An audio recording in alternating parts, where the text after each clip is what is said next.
Eu costumo utilizar um ditado africano que diz que enquanto o leão não tiver o seu historiador, a glória vai para o caçador.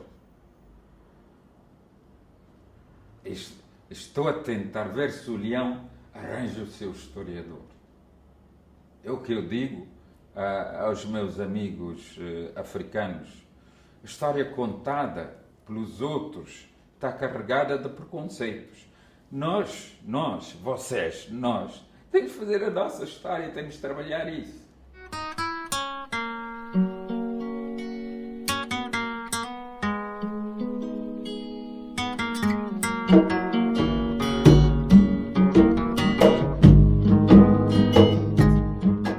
Não havia outra forma de derrotar não só o colonialismo, mas de derrotar o fascismo português, porque Portugal não estava em condições de seguir uma via pacífica, nem estava em condições de negociar com quem quer que fosse, porque o regime dependia do colonialismo. Ele só tinha futuro tal como existia num regime colonial também. Morreu ou terminou com o fim do colonialismo. Ele não acabou com o colonialismo, o colonialismo é que acabou com ele.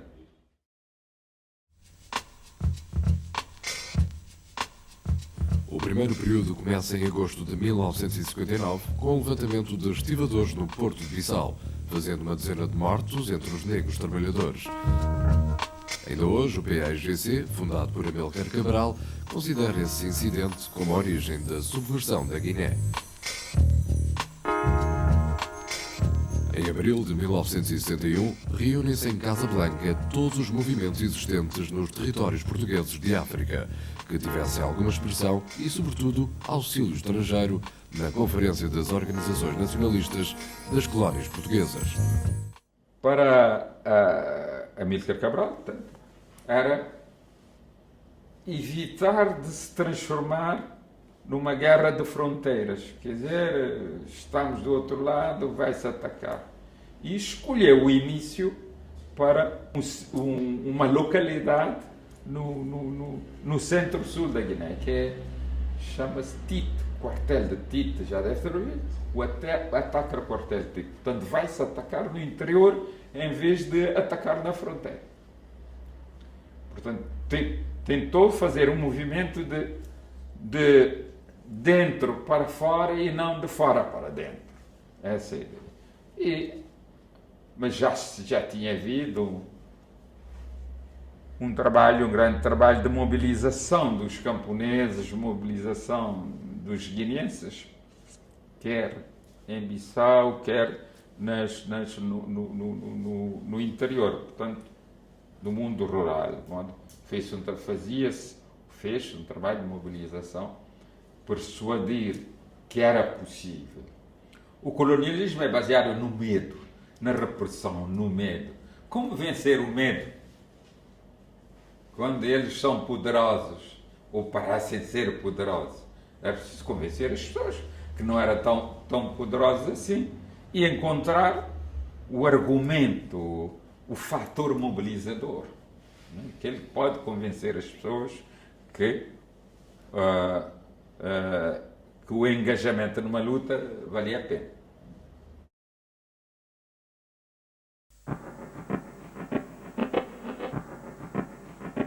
A segunda fase da guerra subversiva na Guiné pode considerar-se que se inicia em 23 de janeiro de 1963, quando o PAIGC assalta o quartel de Tite e inicia a guerra de guerrilha.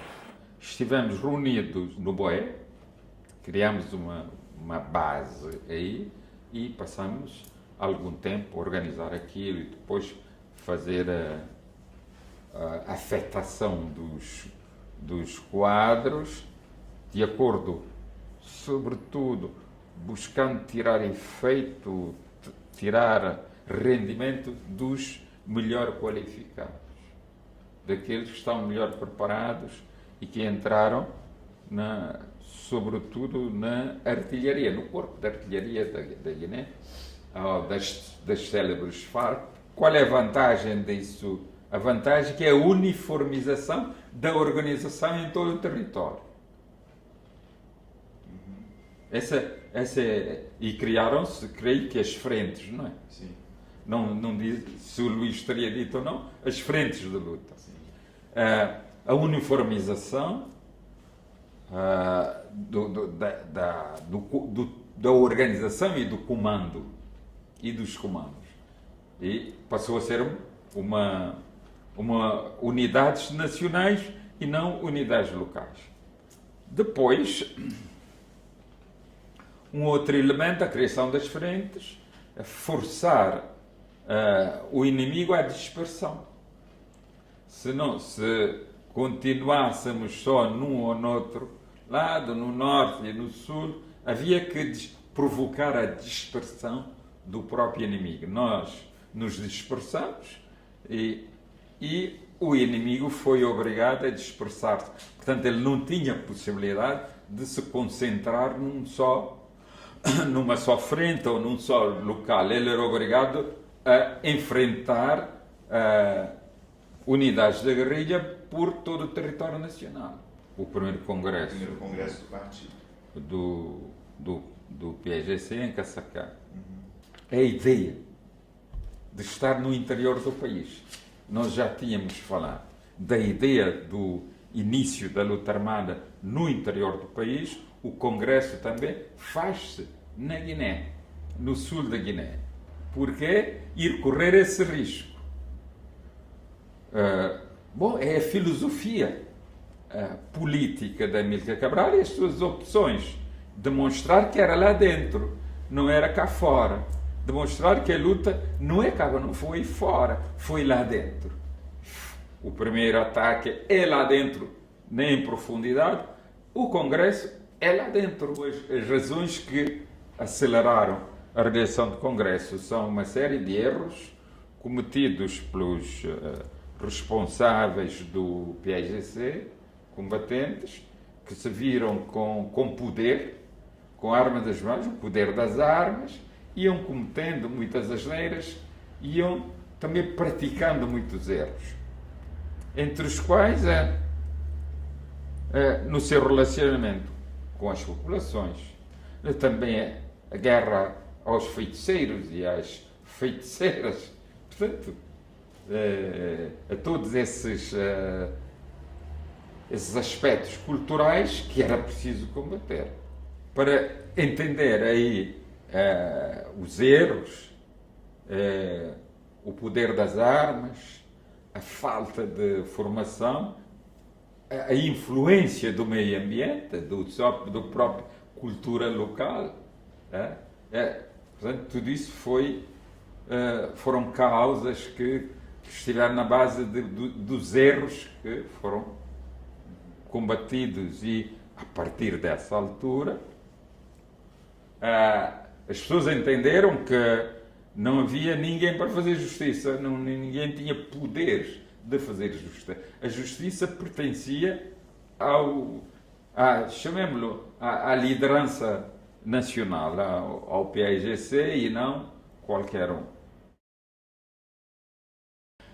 Nós tínhamos um líder, era Amílcar Cabral, e a liderança do PAIGC na altura decidiu que devíamos pensar numa outra alternativa, que não devíamos levar avante aquela alternativa. O que se propunha é que fazer desse pessoal preparado.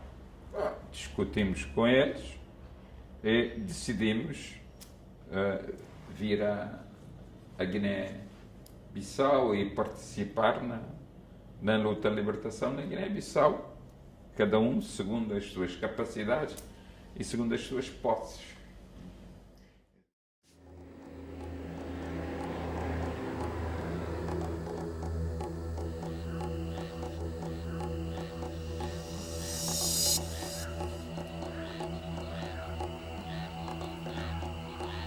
A A melhoria de material e melhor treino do seu pessoal leva o PAIGC a colocar engenhos em todos os itinerários das tropas portuguesas e a flagelação com muita frequência os meios terrestres, navais, em alguns casos os meios aéreos, com artilharia antiaérea convencional.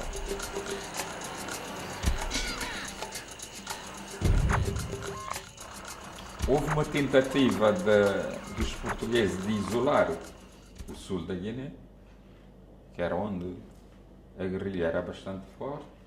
Fizeram tudo para encerrar as fronteiras. Não conseguiram, perderam a guerra das fronteiras, mas não atingiram os seus objetivos.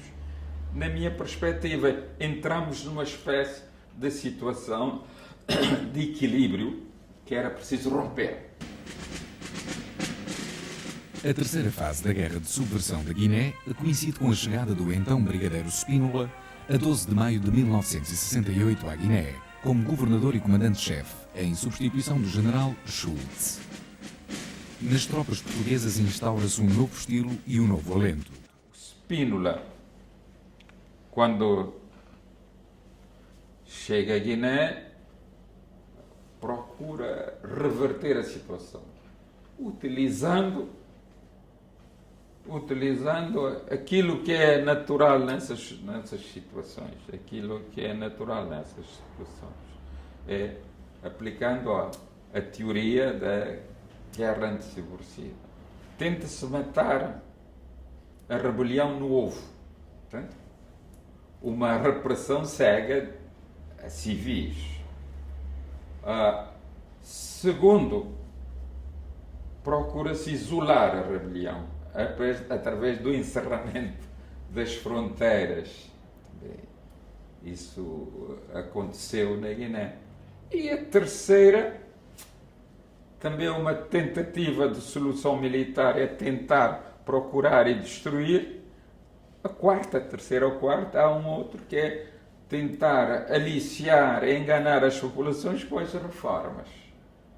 E também isso aconteceu. Toda a gente vira igual, dá mais direitos, dá mais acesso à educação, maior acesso à saúde, etc. E muda-se de linguagem. Antes era colonial, agora é democrática, tudo igual entre nós. Intensificou aquilo que podíamos chamar a africanização da guerra. A africanização da guerra, que significa que passar por os africanos o peso da guerra, o custo da guerra. Portanto, teve os comandos africanos, as unidades só de fuzileiros africanos, eu acho menos tanto, mas as unidades de infantaria, de caçadores só de africanos, um ou outro comandante português, etc. O outro elemento foi a introdução dos helicópteros, que já deviam estar a utilização das forças aerotransportadas, o que dá mais eficácia às forças, porque sai de um lado, vai para o outro mais facilmente. Por fim, aquilo a que ele chamou Guiné Melhor, significa dar mais bolsas aos estudantes, dar mais facilidades aos muçulmanos para irem a Meca, corromper as populações, portanto, oferecendo aguardente e coisas do género. Portanto, utilizou aquela estratégia que não é bom, de desprezo pelos outros, portanto, desprezar e manipular a consciência dos outros. E tinham um programa de rádio que chamava o trabalho de... Como é que chamavam esse? Mentalização das populações.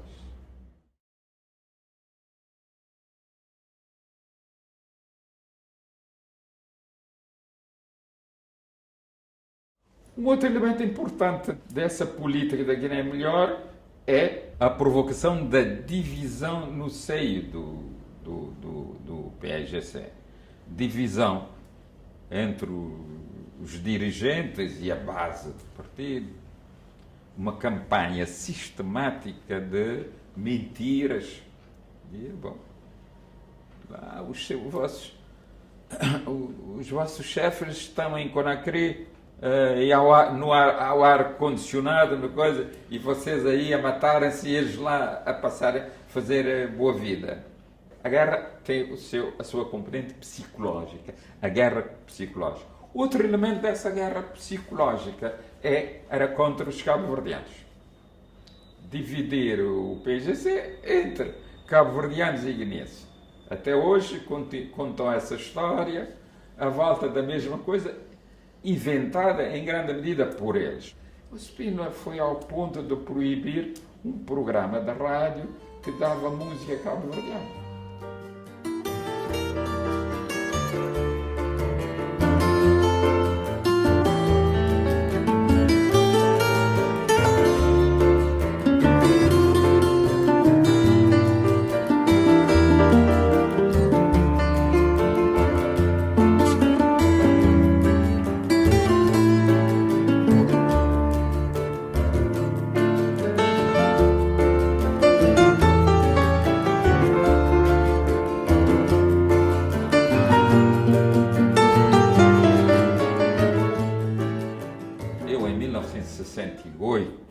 Acho que entramos numa fase de equilíbrio de forças. Eu não ganho, tu não ganhas também. E o equilíbrio de força é isso. Eu não estava a ver a perspectiva de eu ganhar no imediato. Ele também não tinha perspectiva de me ganhar no imediato. Ele fez um enorme esforço para recuperar aquilo que nós chamamos as áreas libertadas. Não conseguiu. Utilizou os desertores para desestabilizar as populações. Não conseguiu. Utilizou tudo o que se podia utilizar para criar dificuldades. Está claro que utilizava pequenas unidades para fazer assaltos também.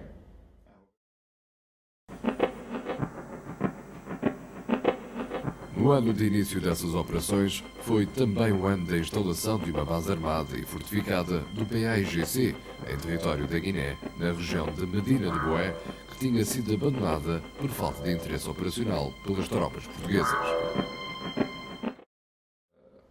Em 1969, os portugueses abandonam Medina de Boé, com muitas baixas, porque tiveram um acidente na travessia do rio. A travessia, chamam a descente do rio, da jangada de Checha. Morreram 60, 40, 60, muitos portugueses por aí. O que é que provocou esse... Saíram, digamos, furtivamente, mas quando chegam a Checha deve ter acontecido qualquer coisa. Eu acho que qualquer tiro que teria feito os guerrilheiros que faziam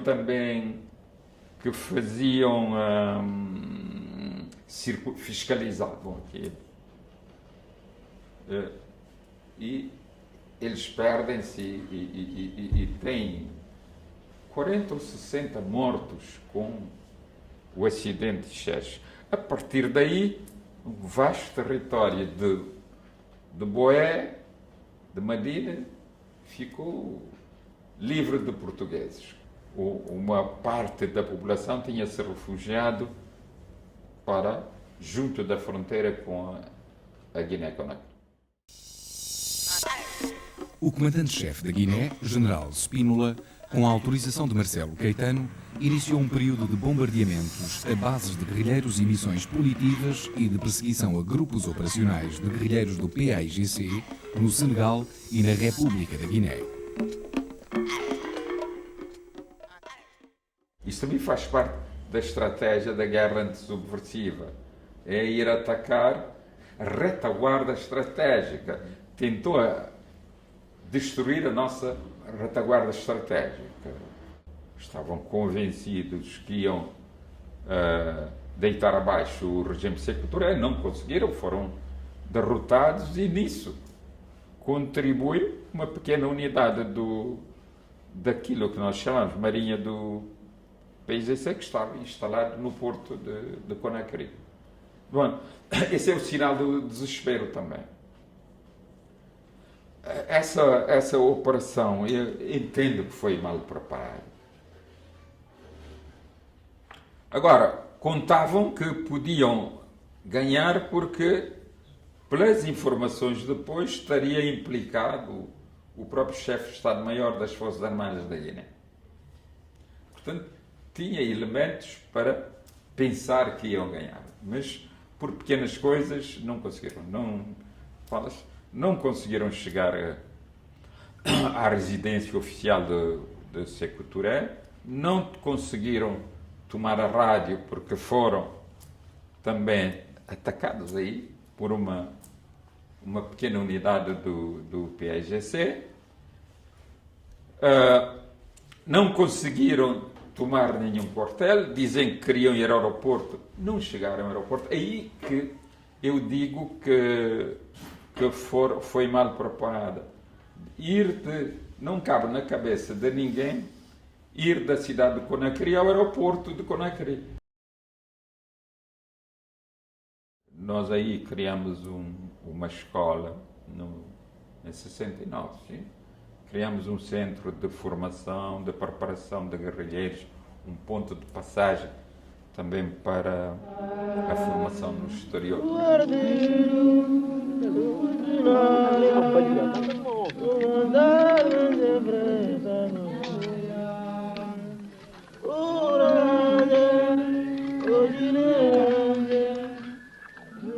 Mas eu mudo de lugar.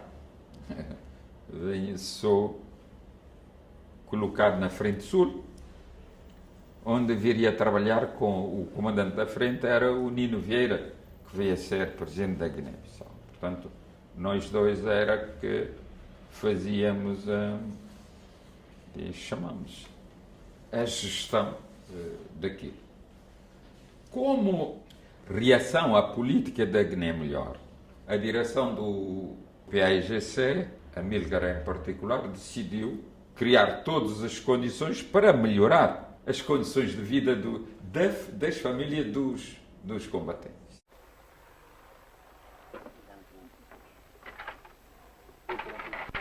We had in our country some years ago only 12 doctors for all the country and 45 schools, one college only, but no university at all.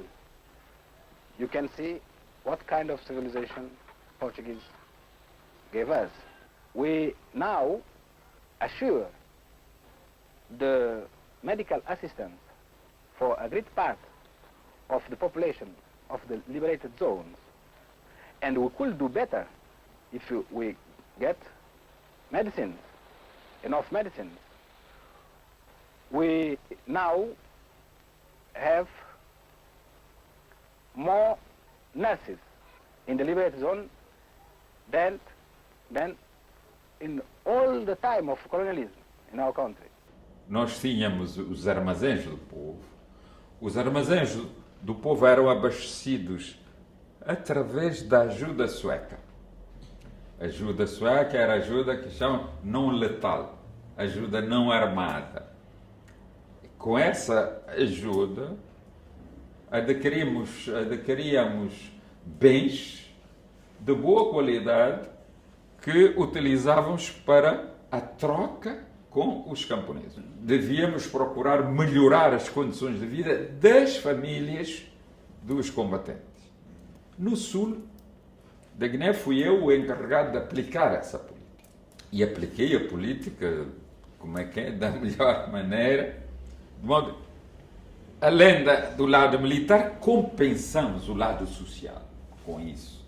E isso deu-nos, compensou e travamos os vários efeitos da Guiné Melhor.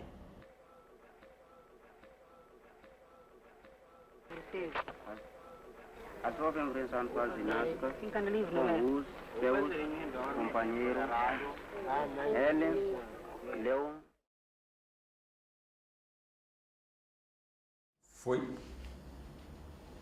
Foi uma decisão audaciosa para mim. uma grande visão e uma missão e uma visão e decisão audaciosa. Trazer diplomatas, uma delegação, uma representação da ONU para visitar regiões libertadas, claro, não, estou convencido que não passava pela cabeça de ninguém. A visita dessa missão à Guiné-Bissau veio reforçar o discurso do político do PAIGC, que era mais ou menos isso. Nós temos a grande parte do nosso território libertado, as zonas urbanas são ocupadas pelo inimigo, portanto, nós estamos na condição de um Estado e de um Estado agredido pelas forças colonialistas. Isso confirma essa ideia e confirma a existência das zonas libertadas. O exército português na Guiné, ou o governador, teriam tido informação que isso ia ter lugar. A ONU teria comunicado, é bem possível que sim, não sei, porque nas vésperas da chegada deles a Canjafra, que é o sítio onde eu me encontrava, houve muito movimento de tropas portuguesas, sobretudo de tropas transportadas na área que em princípio deviam visitar. Em relação a nós, naquela semana houve muitos bombardeamentos, tentando intimidar a missão e tentando intimidar-nos também, levar-nos, com o risco todo, eles não vão avançar com a missão, talvez no espírito deles. Nós ousamos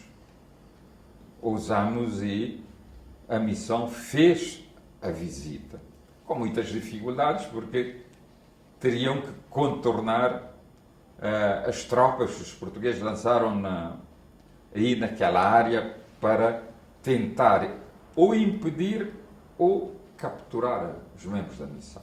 Estava no interior, portanto, estava o Nino Vieira, portanto, que era o comandante da Frente Sul.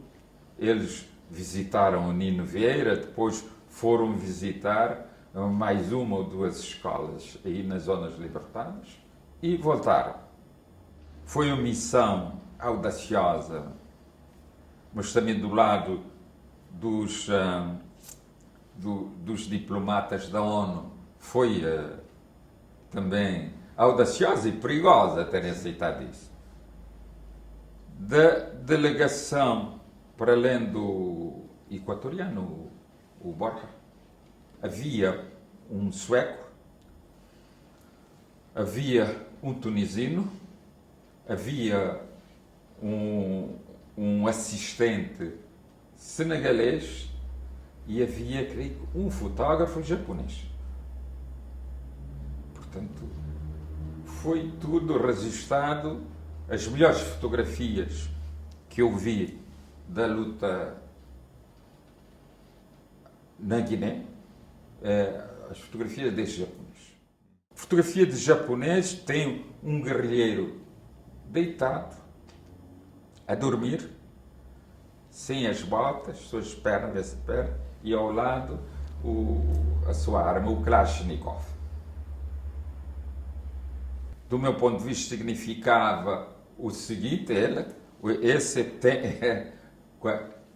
são os pés, a marcha é a arma. É a coisa mais simples que havia. Ele caracteriza isso muito bem. Terminaram a missão, está claro que ficamos... enfim, não tivemos nenhum azar nisso. Foi uma enorme... um enorme alívio, sobretudo, não diria uma enorme alegria, mas um enorme alívio. Eles, à entrada, estiveram comigo, acompanhei-os até lá, até a entrada efetiva no território da Guiné-Bissau, fui recebê-los de novo e depois regressaram a Conakry. Eu creio que aí foram recebidos por Amílcar Cabral, se não me lembro bem, e terminou a missão. Do ponto de vista diplomático, foi, eu acho, a maior realização nossa, do PAIGC. E do ponto de vista diplomático, por Amílcar Cabral, foi a sua consagração como um grande líder africano e do movimento da libertação nacional. Tudo isso é que permitiu depois a proclamação da independência e o reconhecimento, logo de início, por um grande número de Estados africanos e alguns não alinhados, alguns socialistas, mas isso não significava que os socialistas aprovavam automaticamente, não, longe disso.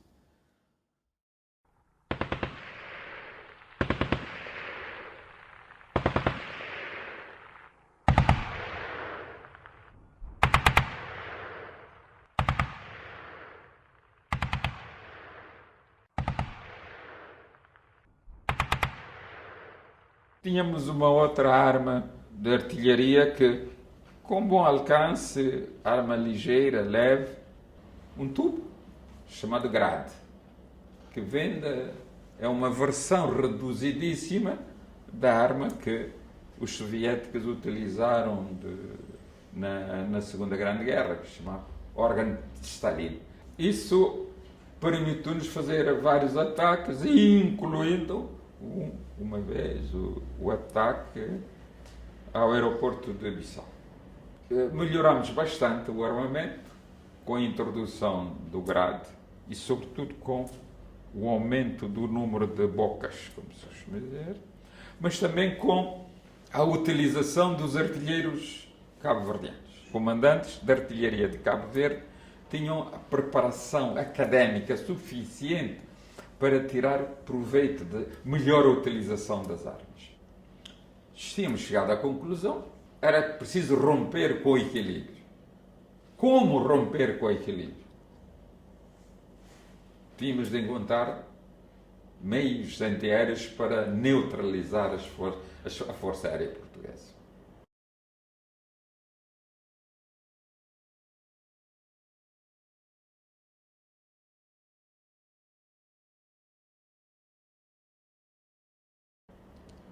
Amílcar, antes de morrer, conseguiu isso. Conseguiu dos soviéticos o fornecimento daquilo que uns chamam aquilo SAM, SAM-2, outros chamam, os soviéticos chamavam aquilo Estrela 2. Ao conseguir o Estrela 2, estavam criadas as condições para a derrota dos colonialistas na Guiné.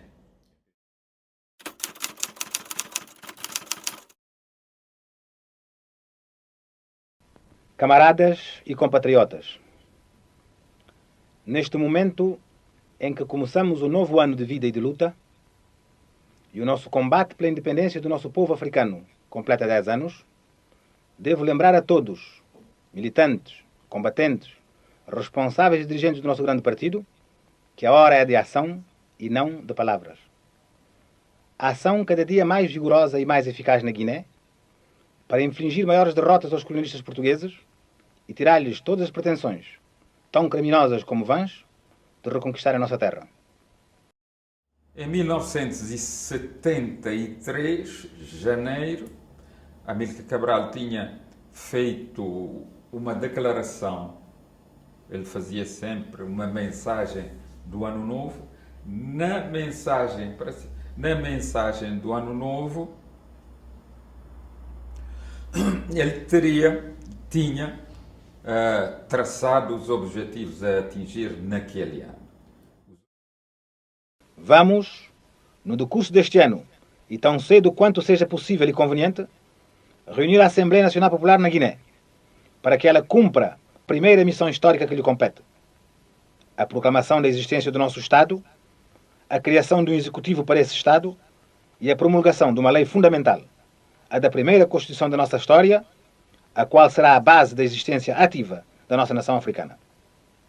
Vão proceder ao ato mais importante da sua vida e da vida do nosso povo: o de afirmar perante o mundo que a nossa nação africana, forjada na luta, está irreversivelmente decidida a marchar para a independência, sem esperar pelo consentimento dos colonistas portugueses, e que, a partir desse momento, o executivo do nosso Estado será, sob a direção do nosso partido, o PAIGC, o único, verdadeiro e legítimo representante do nosso povo em todos os problemas nacionais e internacionais que lhe dizem respeito. Esta mudança radical na situação da nossa terra corresponde à realidade concreta da vida e da luta do nosso povo na Guiné, baseia-se nos resultados concretos da nossa luta e tem o firme apoio de todos os países e governos africanos e de todas as forças anticolonialistas e antirracistas do mundo. No plano internacional, o PAIGC tinha ganho uma legitimidade enorme e, sobretudo, nas Nações Unidas, em que foi eleito, foi considerado o representante legítimo dos povos da Guiné e de Cabo Verde. Isso, do ponto de vista de legitimação internacional, é muito importante. De maneira, havia uma dinâmica que devia conduzir à proclamação unilateral da independência da Guiné. E estava em marcha a operação que deveria conduzir à derrota militar dos portugueses em Guilé, Gadamael e Guidade no norte. Portanto, estava em marcha, do ponto de vista militar, essa possibilidade. Eu estava no sul da Guiné, eu estava na minha base, na base que eu ocupava aí na fronteira sul da Guiné. O que é que verificamos da normal? Nós tínhamos contacto regular com a sede em Conakry. Tínhamos um sistema de transmissão que nos permitia contactar a nossa sede em Conakry. Não estávamos a conseguir. Os nossos telegrafistas passaram todo o dia sem conseguir a ligação. E não estávamos a compreender porquê que não se conseguia. Bom, podia acontecer. Bom. E quase a anoitecer, aí 6 horas da tarde, foi um dos camaradas nossos ter comigo. Também era responsável também pelos serviços de logística do PAIGC na Frente Sul. Foi ter comigo e disse: eu ouvi a notícia que Amílcar Cabral foi assassinado.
59 português matando 50 irmãos, 50 irmãos. Quando ele é assassinado, precisamente havia uma dinâmica que devia conduzir à emergência do Estado da Guiné-Bissau. Quem está interessado em travar isso não são os membros do PAIGC, nem são os guineenses. Não, na verdade, eu tinha-lhe falado da guerra psicológica. A guerra psicológica é um elemento importante da guerra antissubversiva. Ora, um outro elemento que se costuma utilizar, que são os antigos presos políticos. Geralmente, esses presos políticos são trabalhados pelos serviços de informação, no caso de Portugal, trabalhado pela PIDE.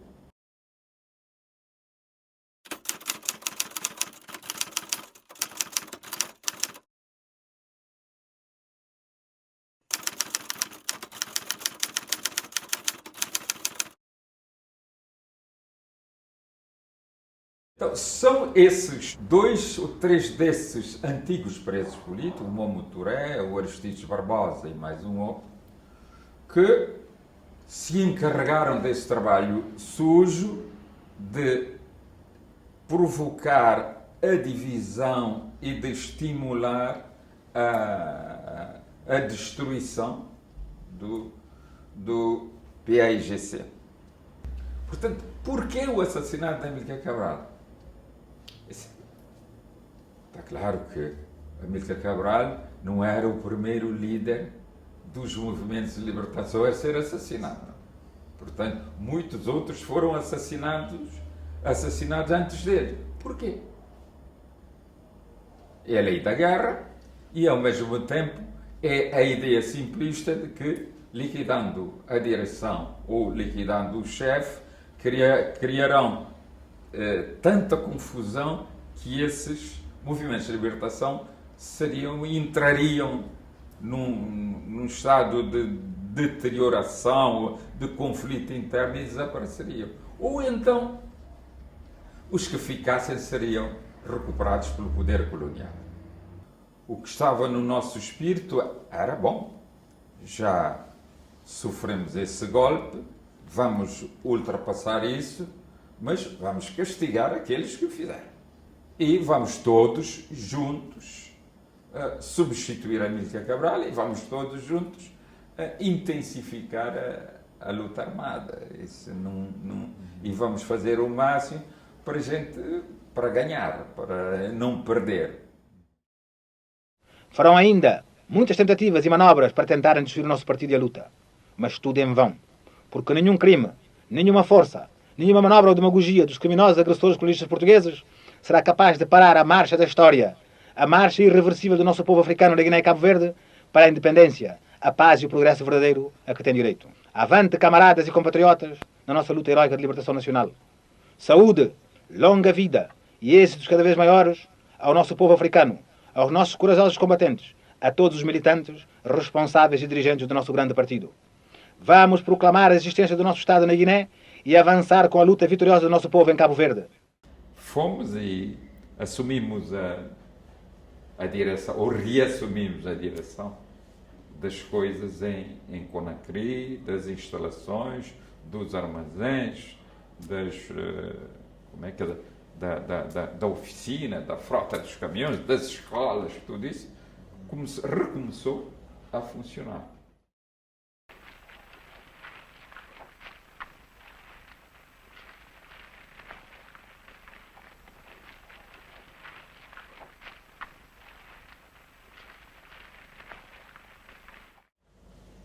A Operação Amílcar Cabral se constituiu em ataque aos quartéis dos portugueses mais acessíveis e a intensificação da guerra também contra as unidades e contra os quartéis portugueses. No sul da Guiné, o elemento importante era atacar e destruir o quartel de Guilherme e tomar aquilo. O quartel de Guilherme. E começamos a preparação. Já tínhamos começado antes, ainda com Amílcar em vida, o trabalho de reconhecimento, o trabalho da preparação. Então retomamos com maior energia a Operação Guilherme. E para tal tínhamos que preparar as unidades de artilharia, as unidades de infantaria, mas sobretudo as unidades de artilharia, localizar, porque não, trabalhávamos sem mapa militar, não? Aquilo era, portanto, tinha-se de utilizar outros meios para tirar a distância, sobretudo, a distância e a direção. Trabalhou-se isso, trabalho de reconhecimento prévio, mais organizado, mais preparado, utilizando mapas mínimos que tínhamos, mas nós tínhamos mapas militares, portanto, o que tínhamos não dava para tirar a distância, não dava para tirar. Estávamos numa fase bastante adiantada do trabalho de reconhecimento. Chegam os foguetes Strala, com a chegada dos Stralas, decidimos fazer um ensaio, um simulacro de ataque ao quartel, para experimentar os Stralas. Faz-se o bombardeamento e aparecem os aviões. É aí que os atiradores abateram, eu creio que abateram nesse dia 2. Instalou-se a partir daí, criaram-se, não sabiam, eu acho que ignoravam que tivéssemos essa arma. A partir daí, os aviões tiveram que ir repensar o que é que terá acontecido. Que arma é essa que o pessoal tem, o pessoal da guerrilha, o PIGC tem? Tiveram que investigar. E quando abatemos os primeiros aviões aí no sul e no norte, e os quartéis perderam a cobertura aérea, e aí a operação começou sem a cobertura aérea que eles tinham.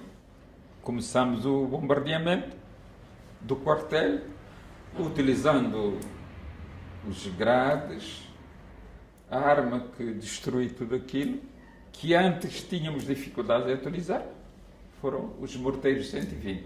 Destruir o quartel completamente.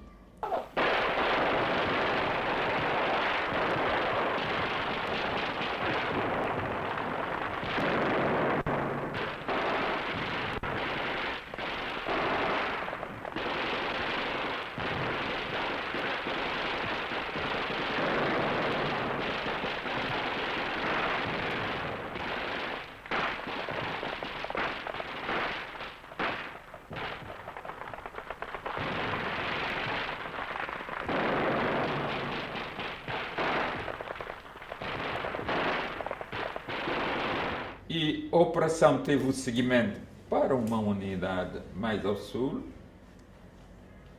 que era o desembarcador. Chamava Porto, de Gadamel Porto, mas era um desembarcador, por onde entravam o abastecimento e o rearmamento do quartel. Também destruímos completamente essas instalações. Abriu-se o caminho ao fim da guerra.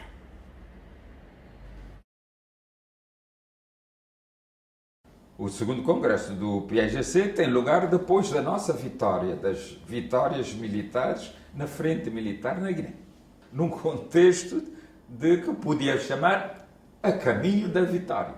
E nessa altura, portanto, com a neutralização da cobertura aérea portuguesa, estávamos numa situação militar bastante, não diria melhor, mas desafogada, se pode utilizar a palavra, mas tínhamos à nossa frente a perspectiva da vitória. É assim que Spínola abandona o comando, a sua função de comandante-chefe e abandona a sua função de governador da Guiné-Bissau. Sai da Guiné derrotado. Aristides Pereira tinha sido tratado, corria o risco de perder os 2 braços.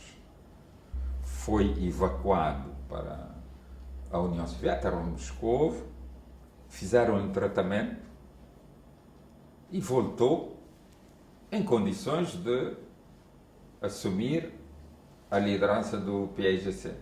Portanto, estava, do ponto de vista físico, eu acho que sim, estava relativamente bem. Do ponto de vista mental, estava bem e foi escolhido secretário-geral do PAIGC. Resolvida a questão da liderança do PAIGC, que proveito tirar das vitórias militares?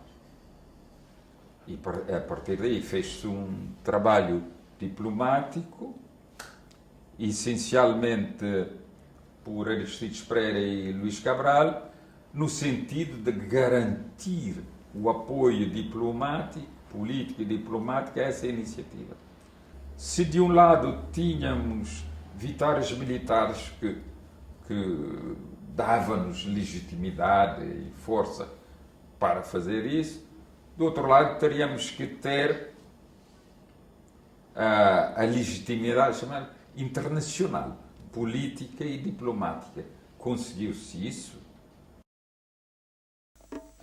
A situação do pessoal militar na Guiné tornava-se dia para dia mais difícil de resolver. Os salários eram muito baixos, a permilagem de mortos muito elevada, as longas permanências em operações e as difíceis condições de vida nas unidades da Guiné constituíram catalisadores que fizeram surgir contestações dentro das fileiras das Forças Armadas, não só dos oficiais milicianos, como dos oficiais oriundos da Academia Militar. 25 de Abril é a reação ao fracasso da política colonial. A situação que a política errada do governo português e do regime português conduziu Portugal. Foi uma forma de sair desse impasse. Não. Os riscos militares eram muitos. Portanto, a forma de sair foi a mudança do regime político instalado em Portugal. A publicação do livro Portugal e o Futuro, em que o general Spínola expõe a sua concepção de uma política federalista para solucionar o problema africano, leva o governo de Marcelo Caetano a destituí-lo do seu cargo de subchefe do Estado-Maior-General das Forças Armadas, juntamente com o general Costa Gomes, seu chefe direto. Sinais de crise eram evidentes. A 5 de abril de 1974, eu tinha sido chamado a Conakry para elaborar um pequeno memorando sobre a situação militar na Guiné e sobre as nossas necessidades naquela altura, porque Aristides Pereira devia voltar para continuar o tratamento em Moscovo e tinha em vista um encontro com os líderes militares ou com o Estado-Maior soviético das Forças Armadas da União Soviética, a fim de discutir com eles a continuação da ajuda, de algum apoio e ver se em que é que podiam reforçar as nossas capacidades para acelerar a vitória prevista. Ora, eu, nesse documento de 5 de abril, termino dizendo alguma coisa vai acontecer em Portugal. Inicia-se um processo revolucionário que termina no 25 de abril. Aliás, iniciado em Bissau em 21 de agosto de 1973, com a reunião de mais de uma centena de oficiais na capital da Guiné.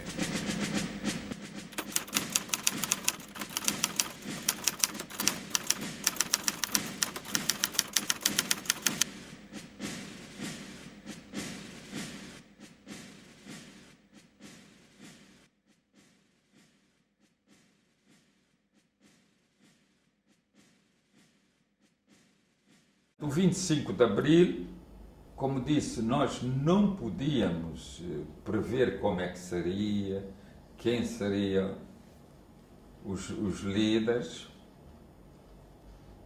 mas que podia acontecer era previsível, era evidente, e que o regime estava em crise também era evidente. Como é que ia sair da crise? Isso aí a gente não podia prever, pelo menos eu não tinha capacidade para prever.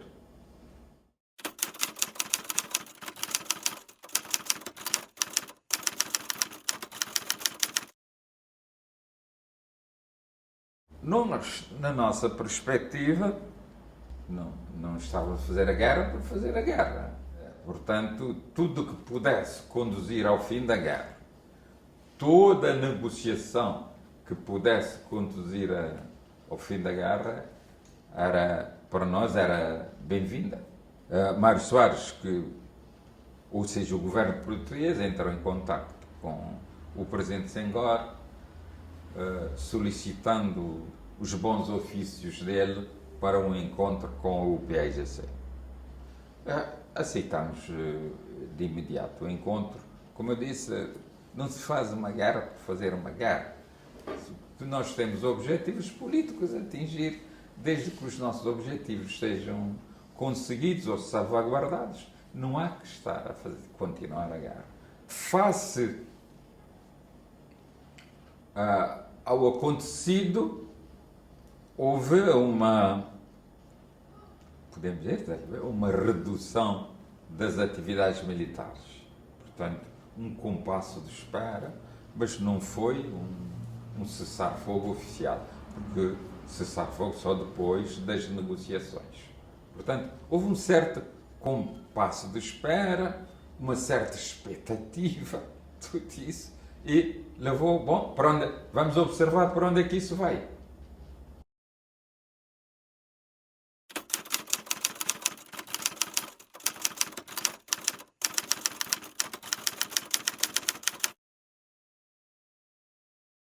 Nós tínhamos a lição bem estudada e há de ver o que é que o indivíduo sair, qual é a diferença, qual é a mudança, sair do interior da Guiné, da fronteira da Guiné, no meio da mata, para ir desembarcar em Londres, também é uma grande mudança. Eu, acostumado aí com os meus companheiros aí do mato, é uma grande desembarcar em Londres.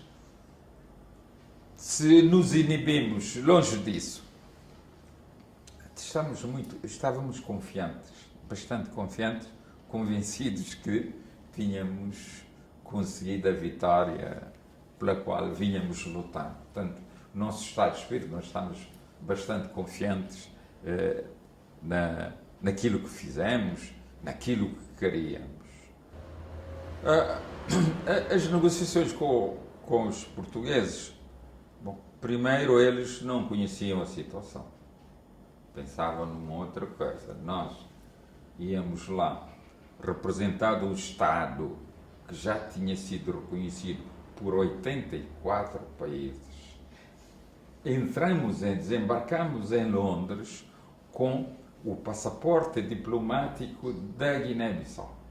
As autoridades inglesas, ao aceitarem o nosso passaporte, ao carimbar o nosso passaporte, reconheceram de facto o Estado da Guiné-Bissau. Esse é o primeiro elemento a se ter em conta. Portanto, nesse aspecto estávamos bem. levamos os portugueses a convencer, não. Você não vem discutir aqui a independência ou deixar da independência. Isso não está em discussão. Está em discussão o reconhecimento por Portugal desse Estado da Guiné-Bissau, já reconhecido por 84 países. Discutimos as coisas. E de Londres, as coisas avançaram. Eu acho que, do meu ponto de vista, apesar de todas as dificuldades, avançamos muito. Durante as negociações em Londres, houve o Mário Soares teve uma saída que eu acho interessante. Ele diz o seguinte: falta as dificuldades, as discussões disto. Se vocês quiserem continuar a guerra, continua, mas tem de arranjar o inimigo, porque nós não vamos fazer guerra. Faça tudo aquilo, nós aconselhamos a continuação das negociações, que mudássemos as negociações, também aconselhamos, de Londres para a Argélia, onde estaríamos mais à vontade. E decidiu-se a continuação dos encontros no interior da Guiné. Fizemos vários encontros no interior da Guiné entre uma delegação do PAIGC e uma representação de Portugal, das Forças Armadas de Portugal. O que é que negociamos? Os detalhes do cessar-fogo. Detalhes de cessar-fogo e detalhes da evacuação das forças militares portuguesas. Portanto, assinamos o acordo a 23 de agosto, parece que é a data. 26 de agosto. 26 de agosto de 1974 e regressamos à Guiné com o acordo assinado e ficou combinado, portanto, acordado que Portugal faria, o governo português faria a declaração do reconhecimento do Estado da Guiné-Bissau no dia, creio que foi mesmo dia 10 de setembro de 1974, 10 de setembro.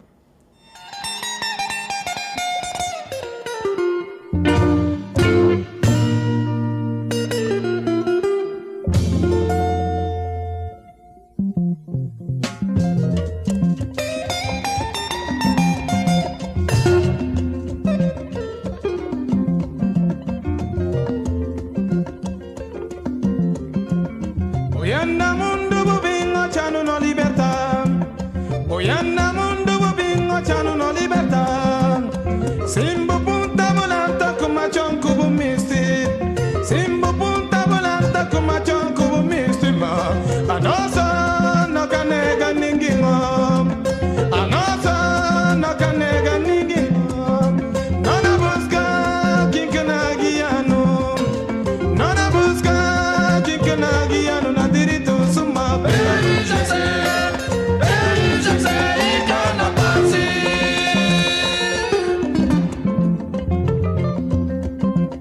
Oyanda mundo bubingo chanu no libertad. Oyanda